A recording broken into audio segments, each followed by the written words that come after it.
नमस्ते।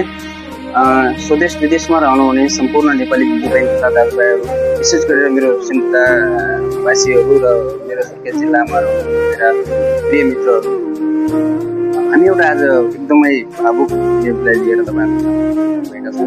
तपाईँहरूको सामान्य उपस्थिति हुँदाखेरि पनि हाम्रो मन एकदमै भावुक भएर आइरहेको छ।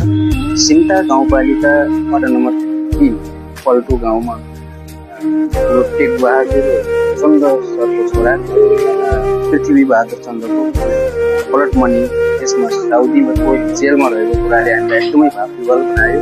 र आज हामी सामाजिक अभियन्ता अनि मेडिकल व्यवसायी दुर्गा परसाईले प्रचार गरेको त्यो एउटा भिडियोलाई हामीले अझै मनलाई कन्ट्रोल गर्न सकेनौँ र हामीले पनि सोच्यौँ कि तपाईँहरूलाई हामीले सहयोग गर्न सक्ने अवस्था रहेन। अब हामीले जे सक्छौँ हामी त्यो कुराहरू हामीले कहीँ बोलेर कसैले सर्च गरेर कसैले केही गरेर जुन चाहिँ पनि गर्न सक्छौँ। जुन छाक खानामाथिको एउटा रोटीलाई कटाएर हजुरहरूले पनि सहयोग गरिदिनु होला भन्न चाहे। उहाँको पलट मनीको कारणले गर्दाखेरि साउदीको जेलमा हुनुहुन्छ। हामी उहाँको एकाउन्ट नम्बर र उहाँको ठेगाना नम्बर हामी तपाईँहरूलाई हालिदिनेछौँ। र तपाईँहरूले यदि सक्नुहुन्छ भनेपछि हामीले विनम्रतापूर्वक अनुरोध गऱ्यौँ। पक्कै पनि एकदमै ठुलो आर्थिक स्रोत चाहिएको छ।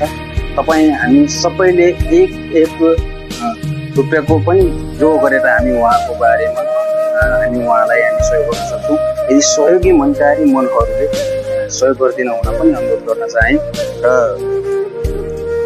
तपाईँ हाम्रा जीवनमा पनि त्यस्ता घटनाहरू नघट्लान् भन्न सकिँदैन। हिजो भोटकै कारणले भोट माग्नकै लागि चुनाव जित्नकै लागि उहाँको घर दैलोसम्म जाने तिनैजना प्रतिनिधिहरू कसैले चुनाव जितेर गए, कसैले चुनाव नजिते पनि अनुभवलाई लिएर गए। तर उहाँको घरमाथि आइपरेको त्यो विपत्तिलाई हेर्न अथवा सुन्न देख्न उहाँको समस्यालाई समाधान गर्दैन आज तिनैजना प्रतिनिधिहरू त्यो ठाउँका दाजुभाइ तथा दिदीबहिनीहरू हातेमालो गरेर जानुपर्ने अवस्थामा उहाँहरूको साथ हामीले पटक्कै भएको देख्यौँ। यस अर्थमा पनि हामी विचलित भयौँ र जहाँ हुन्छ जस्तो अवस्थामा हुनुहुन्छ मलाई जहाँबाट सुन्दै हुनुहुन्छ तपाईँहरूले सकेसम्म सेयर गरिदिनु होला र एकदमै उहाँको ठेगानासम्म पुग्न सक्नुभयो, उहाँको घरसम्म पुग्न सक्नुभयो भने, आर्थिक दुःख गर्न सक्नुभयो भने 2 रुपियाँ 4 रुपियाँ तपाईँहरू जति पनि सक्नुहुन्छ तपाईँको आर्थिक हैसियतका हिसाबले मैले अगाडि पनि भने एक रोटी काटेर तपाईँहरूले एक छाकको एक रोटी काटेर पनि उहाँलाई सहयोग गर्न सक्नुहुन्छ। र यस्ता न्युजहरू यस्ता घटनाहरू तपाईँ हाम्रा जीवनमा पनि नआउनु सकिँदैन।